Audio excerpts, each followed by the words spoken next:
Donc on a fait avec fils de Dieu. Donc, si je résume ça ici, parce que j'aurais pu prendre Shamash, parce que Shamash est une cosmomorphe très intéressante qu'on va voir avec fils de l'homme. Alors, je vais sauter sur on va continuer. On a un mois comme ça. Je prends beaucoup d'exemples. La semaine prochaine, je tombe en Inde la semaine prochaine. L'Inde est un pays très très beau, multiculturel, où il y a les fils de Dieu et les fils des même très très puissants qui ont bougé l'Inde. Je ne veux pas connaître le pays le plus peuplé au monde. Ça prend le Cameroun beaucoup de fois. Ok.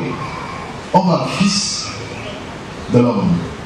Je pense, parce que là, ce que je dis peut faire mal, donc fils de Dieu pour l'instant. Maintenant, à vous de faire la comparaison. Si tu dis que ce qui est dit là ne ressemble pas à ton fils de Dieu d'aujourd'hui, c'est ton droit. Tu es daltonien, ce n'est pas un problème. C'est ton droit. Okay? Ton droit de ok, fils de l'homme. Je dis encore. J'insiste sur la définition de fils de l'homme. Parce que fils de l'homme, dans tous les textes qu'on peut retrouver jusqu'à aujourd'hui, il faudrait qu'on puisse définir fils de l'homme avec intensité et beaucoup de précision. Parce que beaucoup de figures de l'Antiquité ont l'imagerie du fils de l'homme. J'ai défini fils de l'homme dans le petit bouquin. Fils de l'homme, c'est une figure cosmique qui apporte le jugement sur terre. C'est-à-dire, le fils de l'homme aussi est une figure eschatologique, que je vais définir ce qu'on appelle eschatologique, en usage dans les milieux apocalyptiques du judaïsme, et post-exilique, c'est important. On trouve ça dans Daniel, on trouve ça dans Jésus le dit, et même Mohammed est aussi un fils de l'homme. Parce que le prophète. Ok, on va prendre ça avec beaucoup de. Donc, c'est important d'abord qu'on définisse ce mot eschatologie. Ok, j'ai pris la peine de définir cela pour nous tous. Ok, ça veut dire l'étude des derniers temps. C'est-à-dire l'étude des derniers temps, l'étude de la fin du monde. Fils de l'homme veut dire celui qui apporte le jugement pour la fin du monde. Ah, ça c'est le débat, c'est la discussion, c'est pas le débat, c'est la discussion qui fait mal. Mais pour laquelle il faut qu'on puisse affronter ça. Et mes collègues, je ne sais pas si vous avez écouté ça un jour, parce que les gars là vous embrouillent le cerveau pour n'écouter jamais ça. Eschatologie. Eschatologie, ça veut dire quoi? C'est la fin du monde. La fin n'est pas la fin d'une ère. Non. On parle de la fin du monde. Qui sont les figures post-bibliques qui parlent de la fin du monde? Comment est-ce que la fin du monde se passe? Comment elle se présente? Déjà, quand on parle de fils de l'homme, il faut utiliser fils de l'homme en 3 formes. Ok? On va parler de belles choses, on va prendre Genèse, on a oublié de prendre le livre d'Enoch. Ceux qui n'ont pas le livre d'Enoch, j'ai mis des petits référents du livre d'Enoch dans votre petit parchemin. On va aussi prendre les épopées de Gilgamesh et Atramasis. C'est tous dans votre petit bouquin.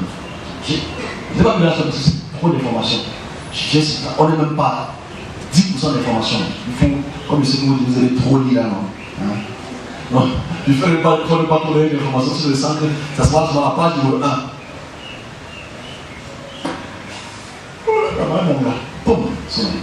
Donc pour éviter la manana, je préfère donner l'information. Vous avez tout compris. Merci beaucoup. Alors, dans la Genèse, parce qu'il faut qu'on fasse une différence de la Genèse, c'est-à-dire le livre des Hébreux, avec aussi de comprendre les épopées de Nouma Elish. Alors l'épopée de Nouma Elish, ceux qui le savent, comme je l'ai toujours dit, ça démontre, ou à Tramasis, ça démontre la création des hommes à travers les dieux, c'est-à-dire on tue une divinité, on sacrifie une divinité, à travers son sang on crée les hommes. Et on veut que les hommes labourent le sol. Ça ressemble à beaucoup à Genèse chapitre 2. On veut que les hommes labourent le sol et que les hommes soient les esclaves, les travailleurs des dieux. Les hommes commencent à faire beaucoup de bruit et le Dieu suprême décide de supprimer l'homme sur terre et envoie le déluge. Donc en général. Et dans ce couche-là, à Tramasis, donc c'est lui le sage, c'est-à-dire le sage, celui qui reçoit la directive de Ea. Et Ea donc lui fait comprendre que voilà, il y aura un déluge, prépare donc l'âge. Et Ea prépare donc l'âge pour sauver l'humanité. Alors, cette première notion est dans les épopées de Gilgamesh et Atamasis. Ici, il n'y a pas encore de Bible, la Bible n'existe pas. Les Israélites n'existent même pas encore. Abraham n'est pas encore existant. Donc, ce soit très cache dans l'histoire. Donc, ici, ce qu'il faut prendre en considération, c'est quoi? C'est le déluge. Le déluge, c'est le premier jugement. Enfin, le déluge, c'est la première fin du monde. Voilà pourquoi les pasteurs qui lisent trop les textes d'Enoch pensent qu'il y a un pré-Adam. Qu'avant Adam, il y avait les gens qui avaient Adam. Et c'est un peu stupide de voir que ceux qui commandent les choses spirituelles ne se basent sur ce qu'ils lisent, pas ce qu'ils ont vu. C'est ça qui dérange pour les bons. Comme vous êtes ce que vous êtes, vous pouvez tout suivre les commentateurs. On continue. Ici, on prend un peu la Genèse après parole, le revenu sur les épopées sumériennes. Alors, dans la Genèse, on réalise que Elohim crée l'homme et la femme à son image. On est ensemble. Donc, on a les doucement pour comprendre ce qu'on appelle la cosmogamie. Cosmogamie, ça veut dire les astres couchent ou se marient avec les hommes pour donner naissance à des. On est ensemble. La théogamie, ça veut dire les anges ou les dieux couchent avec les dieux. Ok? Et la hierogamie, les anges couchent avec les rois. La loi me dit, tu la revois. Il y a ce qu'on appelle la cosmogamie. Comme on dit polygamie, monogamie. Cosmogamie, ça veut dire les astres, les différentes formes d'astres qui entrent en mariage pour créer des êtres. Parce que c'est important de voir que les épopées de Gilgamesh, c'est une hierogamie et en même temps une théogamie. On va se comprendre parce que les anges couchent avec les hommes pour donner les hommes puissants. Ils s'appellent Gilgamesh. Ok? On est ensemble? On va comprendre ça tout à l'heure, on va parler chapitre 5. Donc on va essayer de faire un rapport avec la réalité et débunker tous les mythes et mettre la réalité dans la réalité. Parce que là, ce que je dis va déranger. Voilà, c'est le dimanche aussi. Concernant ce qui se passe au ciel. Parce qu'on se base trop sur ce que les gens n'ont pas vu. Ou bien c'est ce que les anges disent. Parce que, excusez-moi, je dis une chose qui va déranger. Je vais le répéter tout le monde s'asseoir. Le problème que nous avons aujourd'hui, avant d'entrer dans la Fils de l'homme, c'est on écoute la version de la divinité, pas la version du créateur. C'est ça le problème. J'insiste encore, ça ne sert à rien ce que je dis parce que c'est une connerie. Mais je dis, on écoute la version d'Osiris, on écoute la version de Elle, on écoute la version de Susumasna, on écoute la version de Veda, on écoute la version de Bouddha, on n'écoute pas la version de Sévita. Je recommande encore un truc qui n'a pas de sens. On écoute la version de Osiris, de Ra, de Ré, de comment le monde fonctionne. On écoute la version de Enum, on écoute la version de Ba, on écoute la version de El, on écoute la version de Veda, on écoute la version de toutes ces divinités, on n'écoute pas la version du Créateur. Et c'est cette version-là qui nous prédomine aujourd'hui et pour lesquelles on fait nos émolies, on fait nos prêches. C'est ça le grand, ce que je l'aime ça à rien. Non, ok. Donc, si on va dans la notion de la théogamie et la hierogamie, il faudrait qu'on comprenne comment les hommes couchent avec des divinités pour créer des hommes, selon les mythes mésopotamiens et africains. Il faut savoir comment les divinités couchent avec des divinités pour créer des hommes ou bien pour créer des divinités. Il faut comprendre comment les domaines sphériques, c'est-à-dire les plateformes des globes célestes, lune, soleil, etc., couchent entre elles-mêmes pour donner naissance aux hommes ou aux autres formes de cosmos. Alors que je subdivise le Fils de l'homme en trois formes: cosmogamie, hierogamie, théogamie. Mes amis, écoutez ça parce qu'il faut étudier. Cosmogamie, hierogamie et théogamie. Ces trois facteurs sont très importants pour comprendre ce que je veux dire. Sinon tu vas te perdre. Parce que quand tu prends la peine de lire Genèse, qui est un livre qui est supposé être écrit quand. Parce qu'il faut savoir que Genèse est écrit à la période perse. ou plutôt perse, parce qu'il y a des références perses dans les Écritures. Tu ne peux pas parler géographiquement d'un lieu géographique qui existe que la période de paix, tu dis que c'est la création, ça n'a pas de sens. Ne cherche pas une raison idyllique. Tu peux parler, je le dis toujours, tu peux parler que Bonaprise existait au 15e siècle, ça n'existe pas, c'est pas possible. Tu peux parler que le nom Bonaprise existait au 15e siècle. Ça c'est pas possible. Donc, il y a des erreurs comme ça dans la Genèse. Ok, Genèse, Elohim crée une structure biforme, c'est-à-dire homme et femme créés à l'image d'Elohim. Ça veut dire, déjà ici, on voit déjà cette forme de organisme. Parce que nous avons créé à notre image. Créons-le à notre image. C'est-à-dire que si tu crées l'homme et la femme à l'image de la divinité, c'est que la divinité elle-même, homme et femme. Et c'est une notion qui existe dans toute la Mésopotamie jusqu'à l'Égypte. Ce n'est pas un débat. Arrêtez de vouloir. Vous savez, quand tu nais dans un contexte géographique et que tu grandis dans ces notions théologiques ou philosophiques, tu ne veux pas écouter ce qui se passe là. C'est une erreur là. Donc, ici, parce qu'on va donner des anges, c'est un texte qui sont là. Ici, dans la Genèse, on retrouve le fait que la première forme de création, c'est les dieux sont à l'image des hommes. Il fait les dieux à son image. Faisons-le à notre image, etc. Genèse chapitre 1, verset 27. D'accord, on va dans la suite, on réalise qu'il y a Adam, ce qu'on appelle Adama et Chava, c'est-à-dire Adam et Ève qui créent Caïn et Abel. Ils sont à l'image de leur père. Parce que quand tu parles de Genèse chapitre 5, tu vois que Adam a un fils qui est à l'image, Seth est à l'image de Adam. Mais restons sur ce point. À partir de Genèse chapitre 7, on réalise quelque chose de très bizarre. Une étrangeté. On dit, on ne sait pas d'où il vient.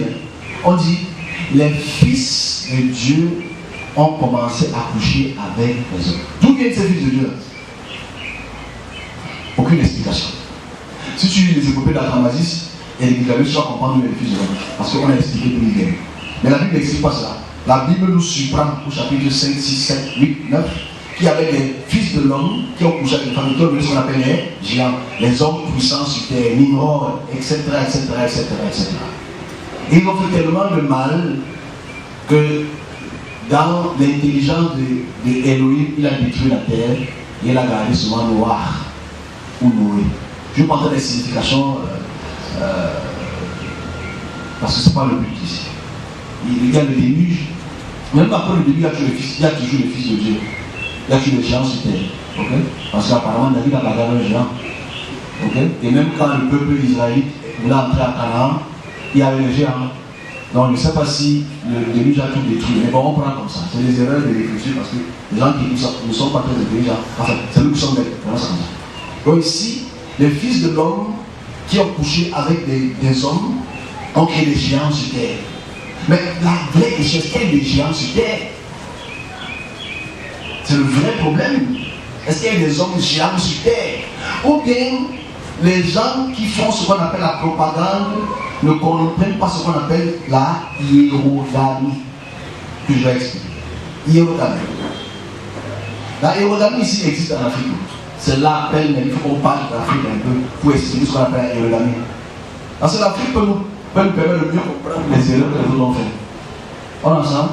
Hiérogamie veut dire une divinité qui couche avec un roi. Hiérogamie. Est-ce que la hiérogamie existe en Afrique? Ça existe en Afrique. C'est cash. C'est-à-dire le fait que ton arrière-grand-père qui était roi, qui était intronisé roi, qui avait le pouvoir, ça existe en. Et comment est-ce qu'on voit cette forme de transfert de pouvoir? On te prend pour un Dieu, puisque tu es le représentant du roi sur terre pour le peuple. Donc si on décide d'appliquer, on va te décider comment? Comme un homme ordinaire ou comme un homme extraordinaire? Simple. Donc voilà comment il faut comprendre la hiérogamie dans l'Antiquité. C'est pas ça qu'on comprend.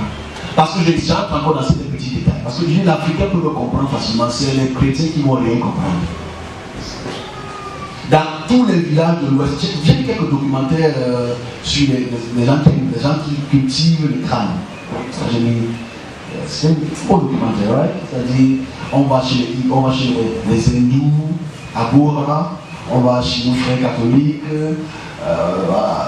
on va chez nos frères BAMS. On est tous dans les crânes. On est ensemble. Mais c'est que quand c'est le catholique qui fait ses propres, c'est pas sale. On se comprend, non? Non, pour vous, c'est pas la même chose, mais tu prends le crâne, tu pries quand même, c'est pas la même chose. Et tu vois comment il y a une. C'est l'hypocrisie, hein? Et vous êtes tous des hypocrites avec un grand H. C'est non. On est sur la hiérogamie. Parce que dans les peuples, vous savez, pardon, et c'est un peu de l'histoire, dans toute l'Afrique de l'Ouest, commençant par la Mauritanie jusqu'en Angola, il y a des temples où on adore les crânes. C'est pas un débat, c'est un fait. Maintenant, il faut qu'on se comprenne à travers ça ce qu'on appelle la hiérogamie. C'est-à-dire le lien qu'une divinité a avec un roi. Le pacte spirituel qu'un homme a avec un roi. Et qui le rend tellement puissant dans les batailles. Qui le rend tellement puissant dans les batailles. Zoulou. Qui le rend tellement puissant dans les batailles. Qu'on le venait comme un demi-dieu. Ça existe en Afrique. Ce n'est pas un débat, c'est un fait historique. C'est que quand c'est pour le blanc ou le caucasien, c'est plus magnifié. Quand c'est pour le noir, c'est diminué. Mais revenons sur la hiérogamie. Alors quand une puissance induit, choisit, initie un roi, le roi détient des pouvoirs surnaturels pour dominer son peuple. Qui connaît un chef ici? Généralement, vous connaissez les chefs. Pas les chefs d'Iban. Alors, si tu n'investes pas d'Iban, tu ne peux pas comprendre. Pas les chefs d'Iban.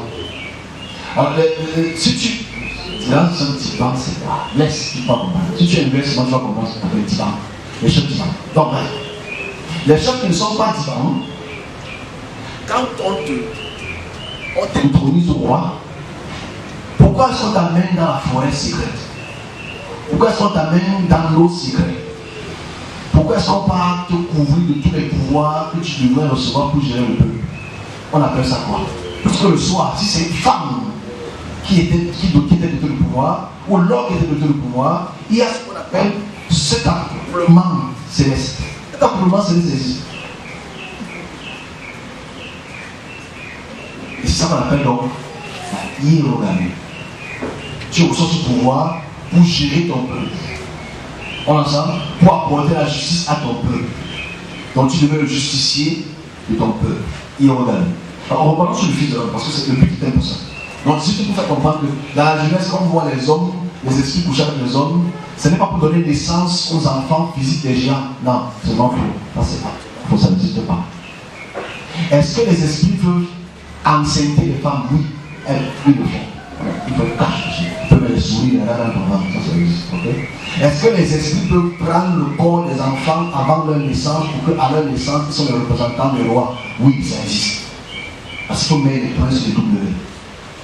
Okay? Ça existe. Je recommence encore. Est-ce que les esprits peuvent coucher avec les femmes pour donner le belay? Oui, ça existe. En Afrique, ça existe. Les souris, les rats, les pangolins dans ton ventre, ça existe. Est-ce que c'est pas détournement? Oui, ça existe. Est-ce qu'il y a des enfants qui peuvent renaître et renaître du même ventre de la mère pendant 10 fois? Tu mets toutes les scarifications pour son visage? Oui, ça existe. Donc, ces frappes existent. Ça ne fait pas de des géants. On est ensemble? Ça ne fait pas de des géants. C'est une magnitude qu'il faut absolument invoquer avec toute l'énergie. Ok, on continue. Dans la Genèse, on nous explique cela. Et à cause du mal qu'il y a eu sur terre, on a créé un déluge. C'est important donc de préciser une chose pour la compréhension de tout le monde. Quand on parle du Fils de l'homme. Parce que le Fils de l'homme ici, chaque peuple a son Fils de l'homme aussi. C'est-à-dire celui qui est là pour apporter la justice. Surtout quand il y a une fin de règne, il apporte la justice. Mais je pense qu'on accentue un peu le Fils de l'homme pendant ces trois dimanches que je vous prendrai la parole, pour comprendre d'où viennent ces concepts. Le judaïsme a un messianisme. Le messianisme, c'est une figure royale, d'une descendance royale qui est là pour sauver le peuple spécifique. Sauver le Messie juif est là pour sauver le peuple juif, pas pour sauver le monde. Pour ça, on peut changer à cause de l'universalisme. Le véritable problème du messianisme, qui est aussi à l'image du Fils de l'homme, c'est le fait qu'il apporte le jugement, un jugement. Annoncer la fin du monde. Et je conclurai par rapport à cela, parce que je veux qu'on puisse lire les textes d'Enoch. Alors, Enoch est un personnage très important dans la Bible. On le retrouve dans la Genèse, dans la nomenclature des rois, dans la nomenclature des descendants d'Adam. Et Enoch. Enoch est tellement mystérieux qu'il a vécu pendant 365 ans et Elohim l'a rappelé. Enoch. On dit qu'Enoch a marché avec elle. Parce que c'est l'interprétation, la traduction est très mauvaise. On dit qu'il a marché avec Dieu. Ah, il a marché avec Dieu. Non, il a marché avec elle, la divinité elle. Il faut qu'on puisse dire à Romain qui est Enoch et comment Enoch influence le judaïsme, le zoroastrisme, le christianisme et l'islam. Et le réveiller. Parce que le lion est une nouvelle race. Enoch. Enoch, pour moi, c'est le personnage le plus important. Parce que les Juifs ont refusé de mettre Enoch dans leur canon. Ceux qui ont Enoch dans leur canon, c'est la Bible de l'Éthiopie. Ils ont encore Enoch dans leur livre. Ils lisent Enoch. On se comprend? Et ils ont une compréhension cosmogonique très très poussée par rapport à la nôtre. Je vais encore surprendre beaucoup quand on va lire. Vous allez écouter quand on va lire tout à l'heure que les textes d'Enoch, parce qu'il y a le moment où Jean a des révélations. Jean ne connaît rien. Jean n'a aucune révélation parce que tout ce que Jean lit et dit, c'est parce qu'il a lu dans Exode, il a lu Daniel et il a bûché Enoch. Je lui répète encore parce qu'on dit Jean, c'est dans l'Apocalypse. Jean, si tu enlèves Enoch, tu enlèves Exode, tu enlèves Daniel, tu enlèves Zacharie. Il n'y a pas d'Apocalypse de Jean. Ce qui est bizarre, c'est que vous ne prenez pas la peine de lire les textes hors bibliques avant. Et non, on va beaucoup de choses. On va parler beaucoup de belles choses. Au Qumran, c'est-à-dire les livres de la même mort au 3e siècle avant notre ère, attestent vraiment que ce texte, que ce livre était très très utilisé dans toute la Mésopotamie. Surtout pour le peuple israélite qui est en déportation à cette période chez les Perses. Les livres de Enoch sont très importants parce que c'est de là qu'on commence à voir, on a la perception des anges. C'est lui qui nous informe des noms des anges. Tous les noms que vous entendez là, c'est Enoch. On se comprend? Pourquoi je le dis? Parce que Daniel, on finit d'écrire Daniel à la période hellénistique. Donc Enoch prédate les textes de Daniel. Ce n'est pas un débat, c'est un fait historique. Aïdjo ne vient pas après Paul là. Ok, on y va. 1 Enoch 7, chapitre verset 1 à 5. Réalisation du plan des anges de l'aile. Donc quand on parle des anges de l'aile là, ce n'est pas dans la Genèse. On est ensemble? Les anges rebelles. Parce que je sais qu'on aime dire les anges parce que je vais débronquer ça mal tout au long de ce mois-ci. C'est-à-dire les anges, parce qu'il y a une bataille dans le ciel. Donc tous ceux qui vous prêchent la bataille dans le ciel, ce n'est pas dans la Bible. Ce n'est pas dans l'Ancien Testament. C'est dans le livre de Enoch. Et on réalise que même dans le Nouveau Testament, le livre de Tite, dans le Nouveau Testament, il fait les quotations de Enoch. Ça veut dire Enoch était même plus lu que qui que ce soit. Enoch a beaucoup influencé notre façon de voir le monde. Parce que Enoch, selon les textes du 3e siècle, on dit qu'il a été remonté au siècle et on l'a présenté les anges. Comment ça se passe là-bas en haut? Et c'est donc ça qui nous induit en erreur, comme la sauce tomate sans le poivre. C'est nous, vous êtes tous reliés. Réalisation du plan des anges de l'aile et ses conséquences désastreuses pour l'humanité. Les femmes concubes enfantèrent les géants Oh, et 3000 coudées. Tu vois, ici, c'est ce qu'on appelle la hiérogamie ou la théogamie ou bien la cosmogamie. Ok. Tu vois qu'ici, ce texte-ci te parle aussi de cette couchette-là qui crée les gens qui font 3000 coudées. Dans 3000 coudées, c'est quoi? Voilà un coudé. Ok. Vous avez donc fait 1500 mètres. Bon, on va voir. 3000 coudées qui dévorent tout fruit, labeur des hommes, si bien que les hommes ne purent plus se nourrir. Les géants se liguèrent contre eux pour les tuer et dévorer les hommes. Ils se mirent à prêcher contre toutes les bêtes, oiseaux, quadrupèdes, reptiles, poissons, et se dévoraient entre eux. Ils burent le sang. Plainte des hommes, intercession des archanges, Michel, Sariel, Uriel, Raphaël, Gabriel, Dieu très haut. Donc c'est ici que la plupart des types là qui vous prêchent des anges, c'est ici près, non. Et non. Il dit que Enoch, c'est après Paul, c'est la plus grosse erreur spirituelle. Après Paul, il veut juger que c'est la plus grosse erreur spirituelle. Parce qu'il vous induisent en erreur sous un prisme purement mésopotamien de la création. Pas sous un prisme du créateur de sa création. C'est pas ça que c'est compris. Ça veut dire qu'il voit le monde selon les doigts là. Il ne voit pas le monde selon le monde. Il t'explique, parce qu'on dit souvent que si on t'explique, viens le Cameroun. C'est que tu n'as pas bien compris. Alors, Uriel est envoyé auprès du fils de Lémec, Noé, pour lui annoncer le déluge. Donc tu vois qu'ici, c'est un peu contraire à la Genèse. Enfin, un peu contradictoire à la Genèse. De Genèse chapitre 6. Pour lui annoncer le déluge. Lui enseigner les moyens d'en réchapper. Raphaël est chargé d'enchaîner Azaël. Azaël, c'est le diable. Et l'enfermer dans l'autre hébreu. Gabriel est envoyé auprès des géants qui l'étaient fait disparaître en incitant à se battre, à s'entretuer. Tandis que Michel reçoit l'ordre d'enchaîner Shamer-Haza et ses compagnons des 70 générations. Aïe aïe aïe aïe, c'est la révélation des révélations. Et tu vois que tous ces noms se retrouvent dans Daniel. Je dis que Daniel vient avant Enoch. Dans l'écriture historique, on va décortiquer beaucoup de choses ce mois-ci. Je dis, je vais avoir lire, ne fâchez pas. Après le jugement des rebelles, c'est-à-dire qu'en fait, il y a une rébellion au ciel. Donc quand tu vois qu'on lit Genèse chapitre 1, verset 1, 2, que Yahvé ou que Elohim a séparé la lumière des ténèbres, et ils disent que c'est ça ici. Est-ce que vous voyez d'où vient la rébellion au ciel? Donc quand tous les pasteurs avaient les cravates et les vestes parlent de rébellion au ciel, parce que le Père a dit, parce que quand le commentateur a dit à notre commentateur que le commentaire qu'il a écouté du commentateur, c'est le vrai, ils ne prennent pas la peine de venir à la source. Voilà la source de celui qui parle de rébellion au ciel. Et je veux vous poser la question, est-ce qu'il y a une rébellion au ciel?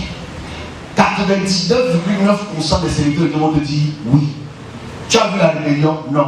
C'est écrit. Dans quel texte est écrit dans l'Apocalypse? Apocalypse a pris son texte d'où? Non. Tu y étais? Non. C'est écrit. C'est bon. Mais la vraie question que tu vas te poser, c'est la rébellion a servi à quoi? Oh, maintenant je suis tout à l'heure. Il faut qu'on dise les choses. On continue. Après le jugement, ici, tu vois qu'en fait, jugement veut dire eschatologie. Okay? C'est la figure de Enoch, c'est une figure d'eschatologie. La terre entière sera purifiée. Et toute souillure, de toute impureté, de toute fureur, de tout châtiment. Et c'est dans vos textes, hein? Et tout vous en verrez plus dans toute la génération du monde. Alors la vérité et la paix s'associeraient pour tous les jours du monde ici. Et notre annonce la fin du monde où tout le monde va être purifié. Ça ressemble à quoi? Ça ressemble à Daniel. Ça ressemble à Apocalypse. Ça ressemble à ce qui a connu ça. Ça ressemble à notre Seigneur et Sauveur, Jésus Christus. L'histoire est bien, hein? À la suite de cette conclusion intervient personnage de Enoch, dont on dit dans Genèse chapitre 5 qu'il a été enlevé de Dieu, ça s'adresse directement à Enoch. Donc ici, c'est important de voir ce qu'on appelle le châtiment de la vie. Je vais conclure parce que c'est très long. Je ne veux pas.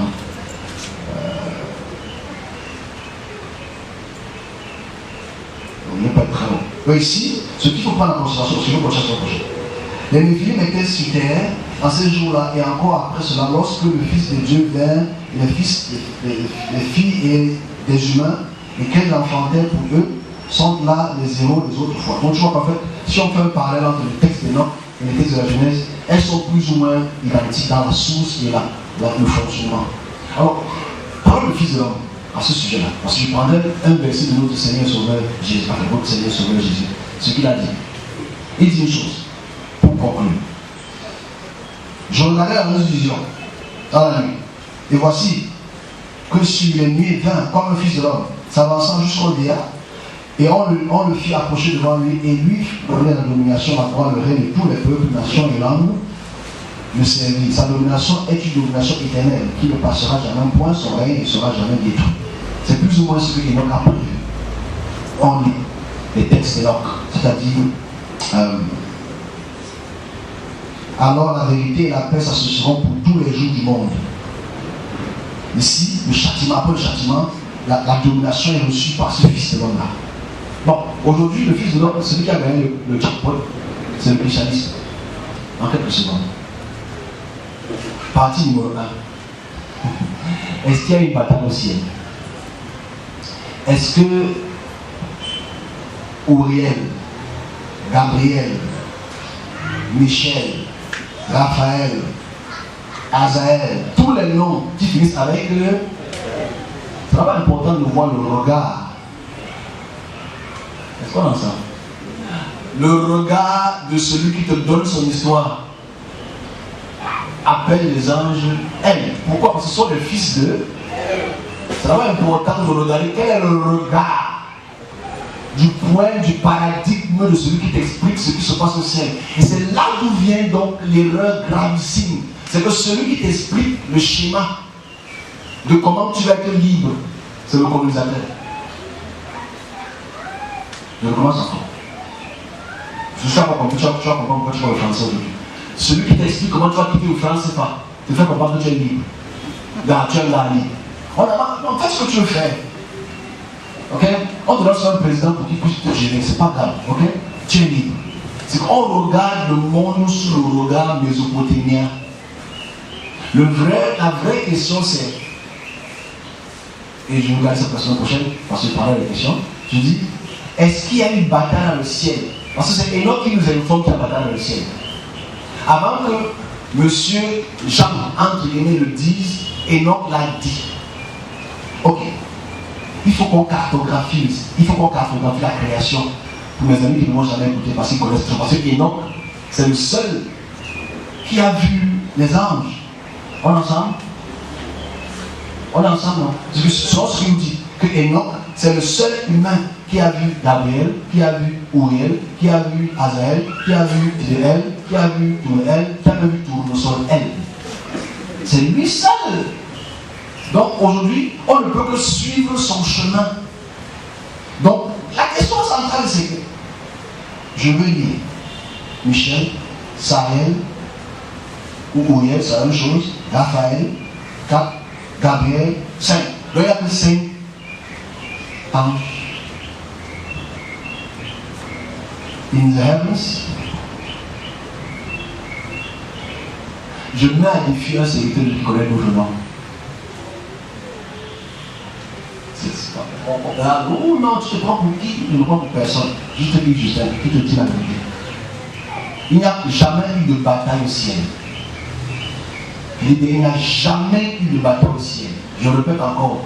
Parce qu'en fait, le problème c'est que tu écoutes la version sous l'angle d'une religion. Tu n'écoutes pas la version sous l'angle du serviteur. C'est ça le vrai problème. Quand on dit que le Fils de l'homme est là pour apporter un jugement et apporter la fin du monde pour purifier l'être vivant, je veux qu'on se comprenne. Ça veut dire que c'est un créateur qui est d'une amnésie sévère. Ça veut dire que celui qui a créé le monde ne trouve pas ce monde parfait, ne trouve pas ce monde bon, entre guillemets, ne trouve pas ce monde bien fait. Et n'a pas de contrôle sur la création pour lequel il va absolument exterminer tous les humains sur terre. C'est qu'on ne prend pas la peine de connaître la source des informations. Imaginez-vous que tu es tout puissant et que tu crées quelque chose et que tu trouves que la chose est dans son évolution parfaite, mais tu décides de détruire cette terre-là. Tu es un Dieu névrosé, ou est-ce que tu as un problème d'ordre spirituel? Parce que quand on parle de bataille au ciel, il faut qu'on se comprenne. Ici, quand M. Enoch parle de la rébellion au ciel, qu'il explique dans 1 Enoch 7, verset 1 au verset 5 de leur texte, qui se trouve dans les textes coptes et les textes éthiopiens, la vraie question c'est, ok, il parle de leur paradigme. Ça fait mal ce que je veux dire. Dans la création. Ce qu'il faut comprendre de la création, c'est que le créateur de la création n'est pas dans la création. C'est ça. Ok? Et dans la création, avant la création, il y a des fonctions que le créateur donne à chaque domination ou à chaque individu temporel. Je prendrai 2 exemples, 3 exemples, pour expliquer cela sans que ça ne puisse être. Donc dans la création, le service des anges ont des fonctions distinctes des uns et des autres. Ok? Le service du Créateur, c'est-à-dire les entités que nous appelons malencontreusement les anges, ont des fonctions de pouvoir, d'exécution visuelle, d'exécution de pouvoir, d'exécution temporelle, d'exécution de transport, etc. etc. Dans cette épreuve, parce que c'est très important, ces anges qu'on appelle anges, ce service, ils sont à l'image de nous. C'est-à-dire, ces anges du service sont à l'image de nous. C'est-à-dire, ils ont 2 pieds, 2 mains, une tête, des pieds. C'est important que je le répète parce que je dis que le commentateur qui commande ne doit pas commenter le commentaire du autre commentaire. Un commentaire, il doit commenter ce qu'il a été entendu ou vu. Je prenais 2 exemples tout à l'heure du service, je prenais un exemple théoriquement tout à l'heure. Donc ici, la distinction des figures du service ne peuvent pas entrer en bataille avec les domaines.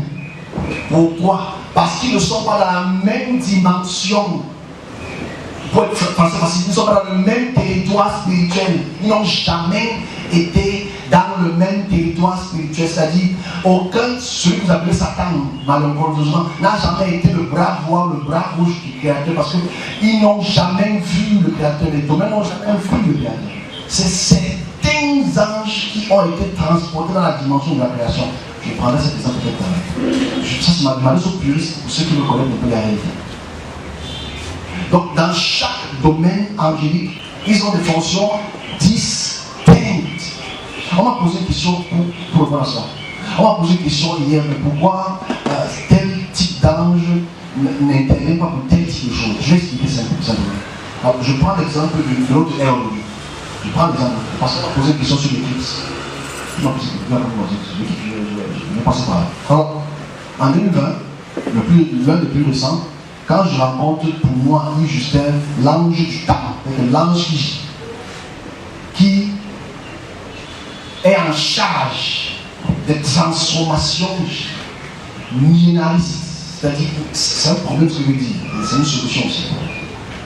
Quand je le rencontre le 1er mars 2020, et qu'il me dit ce qui va changer à travers l'équipe, etc. La vraie question que moi je lui pose après, c'est ok, si vous êtes là pour changer les dominations, pourquoi vous n'intervenez pas dans les dominations pour apporter une accalmie? La réponse est quel est ton travail? Moi, c'était tout il est passé. Bon, je vais vous voir à quel est ton travail tout à l'heure. Parce que quand il explique les transformations que le monde vit aujourd'hui, que chacun peut-être près de 5 ans de vie, que les plaques de puissance vont changer, c'est-à-dire qu'en fait, les dominants vont moins dominer et les moins dominants vont s'élever. Comme voilà, les États-Unis chutaient aujourd'hui, l'Occident chutait aujourd'hui, et d'autres pays prennent plus de pouvoir. C'est eux qui gèrent cela. Mais Ce n'est pas Damien, ce n'est pas Ourien, ce n'est pas Saracien, ce n'est pas Azaël. Il n'a rien de elle. Mais c'est lui qui gère.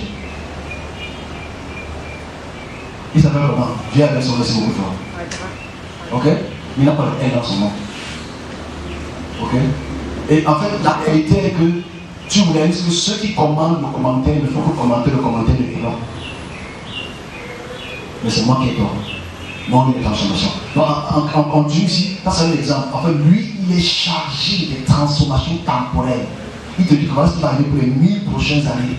Pourquoi 1000, c'est pas mon problème, c'est lui qui donne l'ordre. Bon, en fait, aujourd'hui, si on passe par là, on dit, vous savez que vous avez un monsieur, il n'est pas là pour des raisons qui sont spirituelles. On réalise qu'aujourd'hui, les canines prennent plus de pouvoir. On a plus de canines en Afrique aujourd'hui. Tout le monde revient au canine, tout le monde canine, on s'habille une dope. Maintenant, tout le monde s'habille une dope. Tout le monde met les choses. On ne voit pas que c'est lui qui a commandé les transformations. Parce que quand je le dis en 2018, c'était pas encore débuté. Je l'annonce depuis. On va cette transformation. D'ici 10 ans, la plupart des Africains vont vouloir devenir africains. C'est ceux qui vont abandonner la veste en plein soleil. Mais je dis, le vrai problème c'est ça. C'est que lui est chargé de cette transformation. Mais pourquoi est-ce qu'il n'intervient pas? Parce que ce n'est pas eux qui interviennent. Il y a des services de cette domination angélique qui sont chargés d'intervenir dans certaines batailles, pas dans toutes les batailles. Et c'est une rébellion qui a eu aussi, il n'y a pas de rébellion. Tu vas te révéler comme le créateur que tu es qui. Parce que je ne sais pas si on se comprend. Parce que quand tu connais une rébellion, c'est que tu ne connais pas celui qui a créé la fonction de la création. Tu ne peux pas te révéler contre le soleil. Tu peux prendre le parapluie, tu te couvres. Prenez un temps pour réfléchir sur ce que je veux dire. Tu ne peux pas te révéler contre le soleil, tu prends le parapluie, tu te couvres. Donc en fait, il y a beaucoup d'idées reçues comme ça. Deuxième exemple que je peux prendre.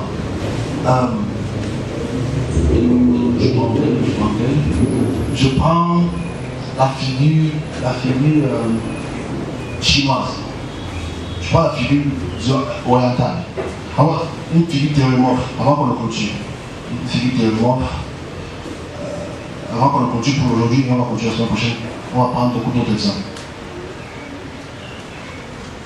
Le 21 août 2021,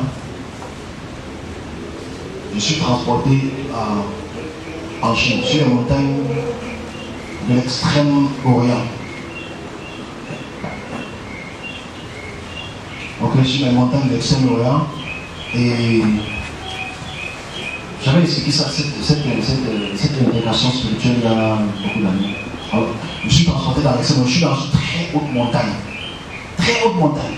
Je regarde l'horizon et il y a un séisme qui commence. Ce séisme commence et beaucoup de gens commencent à courir.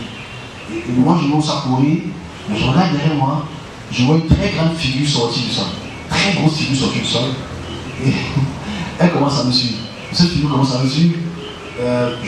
J'essaie d'aider 2 ou 3 personnes autour de moi, mais j'arrêtais 3 bouquins.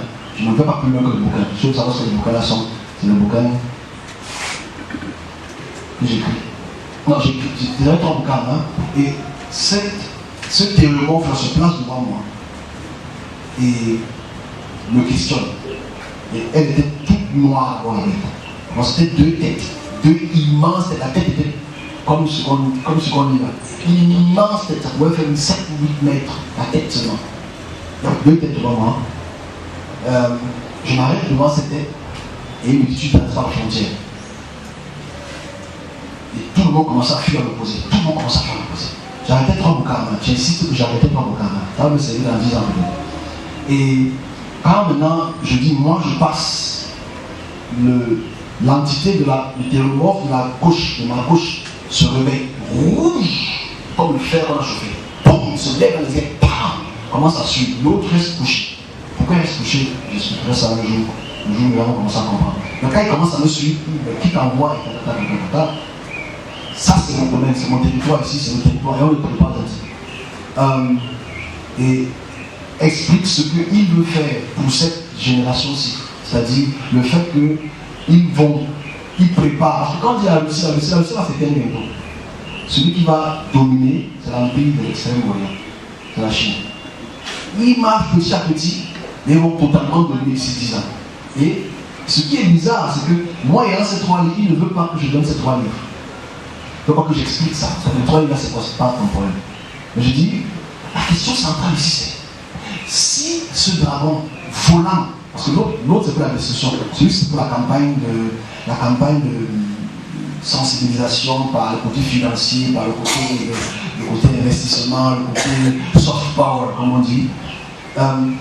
Si cette puissance qui est en train de prendre de l'enveloppe en Afrique domine, on va se réveiller. Et s'il se réveille, on va commencer à pleurer. Ça.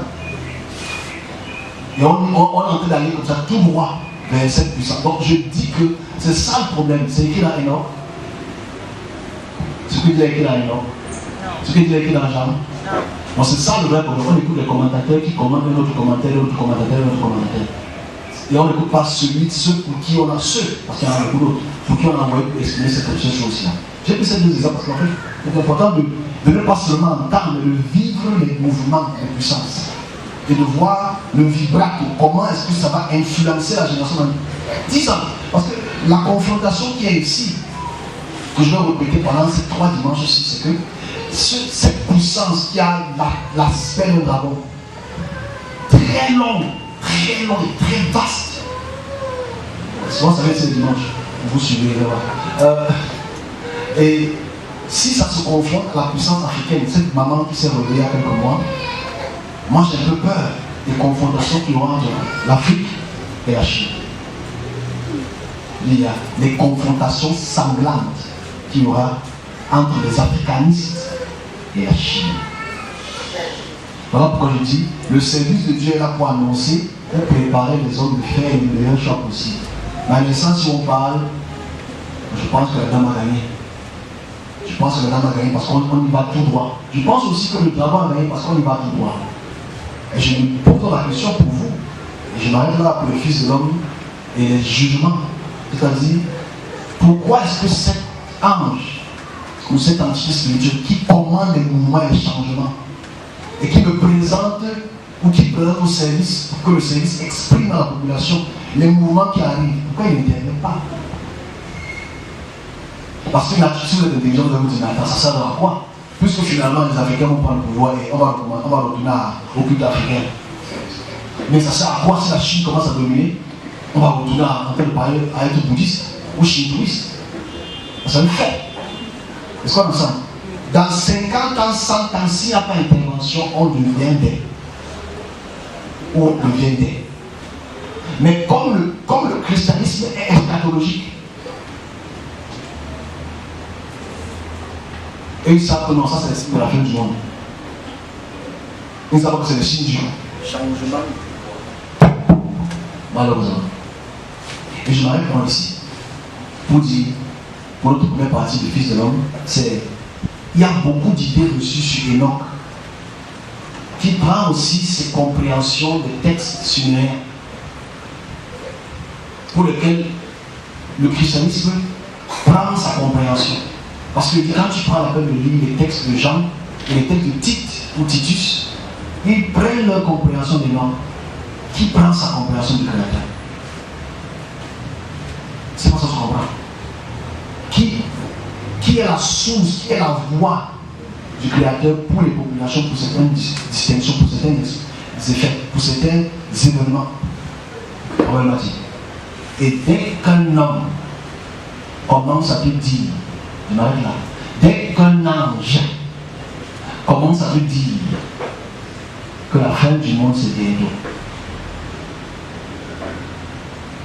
tu as compris que celui-là n'a pas payé. Il ne fait pas partie de la création. Je répète encore. Dès qu'un ange ou une entité spirituelle t'annonce la fin du monde, te dit que le monde va arriver à la fin, on vous chantera dans les airs, ou des XX, comme Enoch le dit. Parce que Jésus dit, mais rien ne nouveau, Enoch le dit déjà. Ça démontre qu'il ne connaît pas ce qu'on appelle ce qui va se passer 5 000, 10 000 ans. Parce que l'ange ici qui exprime que l'ange que j'ai décidé d'exprimer aujourd'hui, son expression aujourd'hui, il te dit que voilà ce qui va se passer pour les prochains millénaires. Il t'a pas dit qu'il y a la fin du monde. Mais Dieu vient te dire que c'est la fin du monde. Et c'est Dieu. J'aimerais maintenant pour le Fils de l'homme. Première partie. La semaine prochaine, on va entrer dans les détails de notre texte de Enoch et les batailles dans les cieux. Il n'y a pas eu de bataille dans les cieux. Je dis, je ferai l'effort ce mois-ci d'expliquer certaines batailles qu'il y a, mais ce n'est pas des batailles de la création. Il n'y a pas de bataille dans la création. On ne sait pas pourquoi. On peut se battre, tu ne peux pas être au Cameroun. L'autre est en Russie, et vous vous battez, alors que vous n'avez même pas les outils. Vous êtes séparés par les territoires, il n'y a pas de bombes qui vont traverser. Ça ne se passe pas comme ça. Les textes mésopotamiens, bibliques, hébraïques, judaïques, chrétiens se basent sur les épopées mésopotamiennes. Et voilà ce que nous vivons aujourd'hui, parce que nous voyons les choses sous leur arme. Et voilà pourquoi les choses vont mal en pire. Aujourd'hui, hier, l'Iran a commencé à frapper Israël. C'est sûr que c'est Gog et Magog. C'est Gog et Magog. Mais j'ai annoncé ça. Que je vois pour les pays aux alentours d'Israël vont être frappés aux États-Unis. J'ai me reposé ça pour hier. Ce n'est pas la fin du monde. C'est les puissances qui veulent dominer notre puissance sur les territoires. Certes,